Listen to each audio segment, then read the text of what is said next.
Beaucoup de vos proches ont perdu la vie lorsque les bombes atomiques ont réduit Hiroshima en cendres. Vous avez grandi avec les récits des survivants et vous vouliez que nous écoutions ces mêmes récits, que nous fassions face au passé et que nous apprenions quelque chose sur l'avenir. Ce fut un début de G7 qui a donné à réfléchir et que je n'oublierai pas. Surtout à l'heure où la Russie menace à nouveau d'utiliser des armes nucléaires. C'est odieux, c'est dangereux, et dans le hangar d'Hiroshima, c'est impardonnable.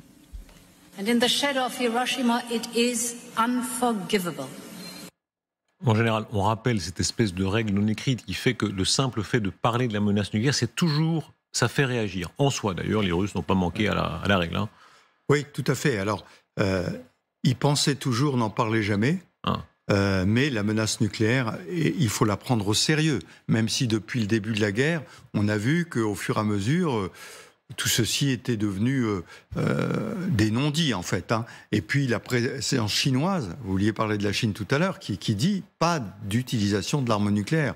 Donc je pense qu'il faut toujours y penser, parce que, en fait, les Russes, là où ils en sont aujourd'hui, c'est parce que tout ce qu'ils font, c'est sous le parapluie nucléaire. Et ils savent qu'ils sont protégés par ce parapluie nucléaire et qu'on n'osera pas aller trop loin en Russie à cause de ce parapluie nucléaire.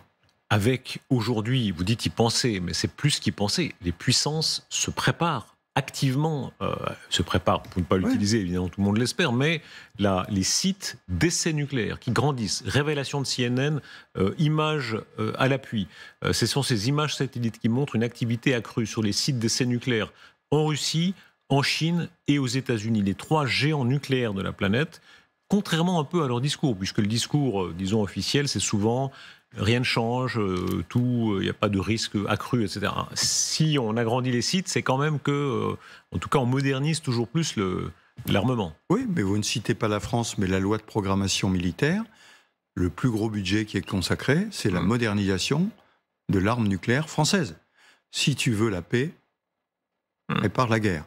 Et donc c'est exactement ça, et dans le domaine du nucléaire, il ne faut pas se laisser dépasser par les innovations technologiques qui arrivent, il faut être à la pointe du progrès, et si dans la loi de programmation militaire, c'est la plus grosse part, c'est parce que c'est cela qui protège d'abord le territoire français. Expliquez-nous le paradoxe, il est souvent mal compris quand on regarde les choses d'un œil candide, parce qu'on dit on pourrait déjà détruire 3 fois ou 4 fois la planète, donc théoriquement, il n'y a plus grand-chose à faire. Or, on voit que les budgets grandissent toujours, que les sites grandissent toujours, que de nouvelles armes sont en préparation. Donc, il y a une course. Mais il y a une course, c'est toujours le problème du glaive et du bouclier. Vous avez des armes nucléaires, elles ne vont pas être plus puissantes, les nouvelles armes nucléaires, mais elles seront plus furtives. Elles seront plus capables de passer à travers les systèmes de défense. C'est ça qui est modernisé. Le fait qu'elles ne puissent pas être détectées avant, pendant... Et après, elles ne sont pas plus puissantes qu'avant. Donc la rapidité, par exemple, de la première frappe, oui, bien sûr. Le fait qu'elle soit indétectable, là, il y a un potentiel de compétition permanente. Oui, et ça veut dire qu'on le fait savoir. Parce que si vous le faites savoir, celui qui est en face se dira « Ah, je peux être surpris, donc faisons attention à l'escalade ». Là, il y a une nucléarisation du monde qui est saisissante. On peut peut-être regarder la carte, parce que beaucoup d'entre nous en sont restés sans doute à l'idée des 5 puissances. Voilà, les puissances traditionnelles, évidemment, les puissances historiques, c'était les 5 membres permanents du Conseil de sécurité de l'ONU, les États-Unis, le Royaume-Uni, la France, la Russie, la Chine. Or, la prolifération, elle est déjà là. C'est la Corée du Nord, c'est l'Inde, c'est le Pakistan, c'est officieusement Israël depuis longtemps, et c'est l'Iran maintenant qui préparerait aussi sa bombe. Oui, au passage, je reviens toujours sur ce fameux discours de l'axe du mal de M. Bush en 2002, oui, et qui parlait de l'axe Irak, Iran, Corée du Nord. À l'époque, la Corée du Nord n'avait pas d'armes nucléaires, aujourd'hui elle en a. L'Iran n'en avait pas, il est en passe de pouvoir en avoir. Tout le monde la veut. Et l'Irak n'en avait pas. Donc la première attaque qu'il a fait, c'est sur l'Irak. Et du coup, on ne s'est pas occupé des vraies menaces, qui étaient l'Iran et qui était la Corée du Nord. Beaucoup disent d'ailleurs la chute de Kadhafi la chute de Saddam n'a fait que renforcer cette course, parce qu'ils se disent tous « Ah, si j'avais eu la bombe !» Et vous avez raison, exactement. C'est si j'avais eu la bombe, eh ben, on ne m'aurait pas attaqué. Et ça a été l'erreur, je répète, de cet axe du mal. Et donc, oui, il y a prolifération, et c'est dans un monde extrêmement dangereux. Alors, vous avez parlé de l'Inde et du Pakistan. L'Inde et du Pakistan, c'est intéressant. Tous les deux ont l'arme nucléaire. Et pourtant, moi, je suis allé en Inde et au Pakistan. C'est extrêmement intéressant de voir comme le système est verrouillé. Et chaque fois qu'il y a une escalade entre l'Inde et le Pakistan, on ne parle pas de l'arme nucléaire. On parle d'autres moyens. Parce qu'ils savent très bien que l'arme nucléaire serait la fin de tout pour les deux pays. Vous soulignez la série de tabous qui est en train de tomber. C'est-à-dire, on vivait dans l'idée que le nucléaire empêche l'affrontement conventionnel. Visiblement, ça n'est pas le cas, puisque l'OTAN dit un affrontement conventionnel avec la Russie n'est pas impossible. Dans la même logique, n'est-ce pas, de se dire on peut se battre jusqu'à un certain niveau. Exactement, vous avez raison. On peut se battre jusqu'à un certain niveau. Le problème, c'est qu'on ne connaît pas le niveau. Donc ça a été toutes les discussions du début de la guerre pendant 18 mois, souvenez-vous. Est-ce que si on frappe là, est-ce que si on frappe à quel moment, si l'armée russe s'écroule, on n'en sait rien en fait.